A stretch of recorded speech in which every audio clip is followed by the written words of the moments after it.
ஹரே கிருஷ்ணா, கங்கா மாய்க்கு ஜெய். இப்போ நம்ம பார்த்துட்டு இருக்கிறது வாரணாசியில் இருக்கிற ரொம்ப அற்புதமான காட்ல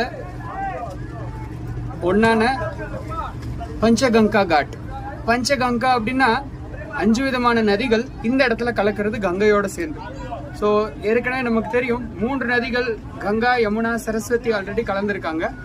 இப்போ இந்த இடத்துல கிரானா நதி அப்படின்னு ஒரு இவங்க வந்து சூரிய தேவனோட வியர்வையில தோன்றின நதி. இவங்க இந்த இடத்துல கலக்குறாங்க. 4வது ஆளு. அடுத்து இது இந்த பக்கம் சரஸ்வதி தேவி, அதாவது சரஸ்வதி நதியோட ரூபம். நடுவுல இருக்கிறது கங்கா தேவி, அங்க யமுனா தேவி. 3 பேரும் இங்க மயில் வாகனமும் முதல வாகனமும் ஆம வாகனத்திலயும் அவங்க இருக்காங்க. அதுக்கடுத்து இவங்க ஒரு முனிவரோட புத்திரி தூத் பாப்பா அப்படின்னு சொல்லிட்டு இவங்க பகவான் இங்க வேணி மாதவர் இருக்காரு இந்த